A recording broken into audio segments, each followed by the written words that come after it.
This is your Chapter 8 Introduction to Literary Criticism. Number 6, we have here the gender criticism. This approach examines how sexual identity influences the creation and the receptions of literary works. In other words, this criticism analyzes literature through the lens of socially constructed gender roles. The largest part of gender criticism is a feminism, which critiques and seeks to correct women's subordination to a man in society. In its most basic form, feminism is about equality. The newer segment of gender criticism is looks for the influence of homosexuality within the text. Research at this type is fairly difficult because homosexuality was largely suppressed in Europe and America, where it was started. It hasn't been openly discussed until the last decades. A feminist reading of story Cinderella. As a single young woman, Cinderella is without means or opportunity because she is unattached to a father or a husband.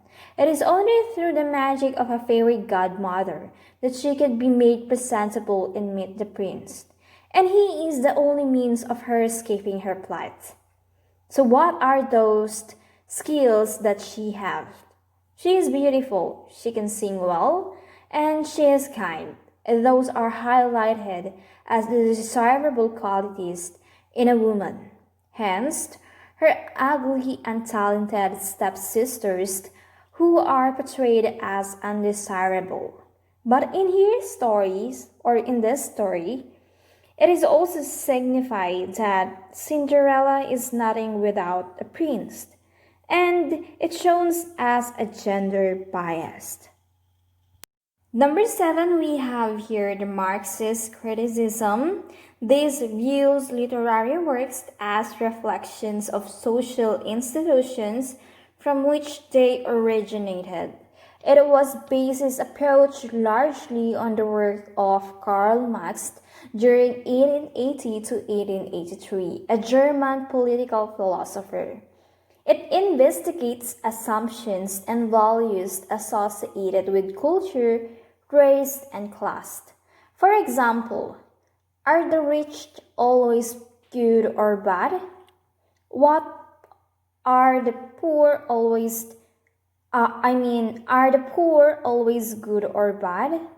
So it explores the power struggles of those who are minorities in a dominant culture. It examines who has, those that have power, how they attain it, why they don't have it, and what they do with it, and also how they are manipulated by it. So it believes that literature is essentially political. It either supports or reinforces the status quo or rebels against it. Lastly, we have here the Deconstructionist criticism. This approach rejects the traditional assumption that the language can accurately represent reality. So, the Deconstructionist critics regards language as a fundamental unsustainable medium. The words tree or dog, for instance, undoubtedly concur about different mental images for different people. And therefore, because literature is made up of words, literature possesses no fixed single meaning. According to critic Paul Zeman, the constructionists insist on the possibility of making the actual expression coincide with what has to be expressed, of making the actual sign coincide with what is signified. As a result, the constructionist critics tend to emphasize not is what being said, but how language is used in a text. The methods of this approach tend to resemble those of formalist criticism, but whereas formalist primary goal is to locate unity within the text and how the diverse element of the text cohere into a meaning. Deconstructionists try to show how the text deconstruct, how it can be broken down into a mutually inconcilable position. Other goal of deconstructionists includes challenging the notion of the author's ownership of the text they create, which is to control the meaning of the text, and to focusing on how language is used to achieve a power, as when they try to understand how of a some interpretation of the literary works come to be regarded as the truth.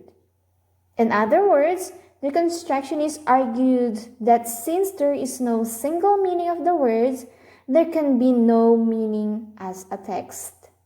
Now let's have here the deconstructionist reading of the story The Tortoise and the Hare, which was basically one of the famous stories in old times.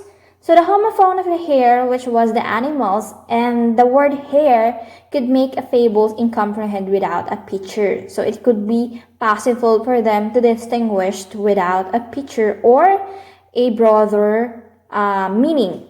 So in the Native American cultures, the tortoise is symbolized as honor.